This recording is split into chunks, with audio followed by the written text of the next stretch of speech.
ಅನಿವಾಸಿ ಕನ್ನಡಿಗರ ಪೋಷಕರಾದ Ronald Colaso ಅವರ ನೇತೃತ್ವದಲ್ಲಿ ಕನ್ನಡಿಗಸ್ ಹೆಲ್ಪ್ಲೈನ್ ತಂಡವು ಯುಎಇಯಲ್ಲಿ ಪ್ರಸ್ತುತ ಪರಿಸ್ಥಿತಿಯ ಕುರಿತು ಚರ್ಚಿಸಲು ಹಾಗೂ ಇಲ್ಲಿ ಸಿಲುಕಿರುವ ಪ್ರವಾಸಿ ಕನ್ನಡಿಗರ ಮಾಹಿತಿ ಸಂಗ್ರಹಿಸಲು ಮತ್ತು ಕರ್ನಾಟಕ ಸರ್ಕಾರದೊಂದಿಗೆ ಹಂಚಿಕೊಳ್ಳಲು ಝೂಮ್ ಸಭೆಯನ್ನು ಆಯೋಜಿಸಿತು.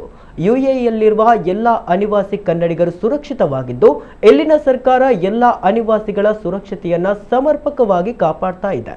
ಯಾವುದೇ ಆತಂಕಕ್ಕೆ ಒಳಗಾಗದೆ ಅನಧಿಕೃತ ಅಥವಾ ಅಪಪ್ರಚಾರದ ಮಾಹಿತಿಗಳನ್ನು ಸಾಮಾಜಿಕ ಜಾಲತಾಣಗಳು ಮತ್ತು ವಾಟ್ಸಪ್ ಗುಂಪುಗಳಲ್ಲಿ ಹಂಚಿಕೊಳ್ಳಬಾರದು ಎಂದು ಯುಎಇಯ ಅನಿವಾಸಿ ಕನ್ನಡಿಗರಿಗೆ ಕರ್ನಾಟಕ ಎನ್ಆರ್ಐ ಫೋರಂ ಅಧ್ಯಕ್ಷ ಪ್ರವೀಣ್ ಶೆಟ್ಟಿ ಕರೆ ನೀಡಿದ್ದಾರೆ.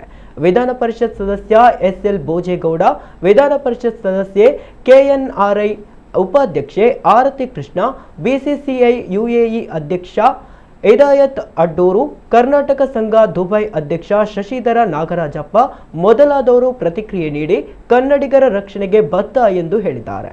ಸಭೆಯಲ್ಲಿ ಹಲವು ಮಂದಿ ಮುಖಂಡರು, ಉದ್ಯಮಿಗಳು ಭಾಗವಹಿಸಿದ್ದರು.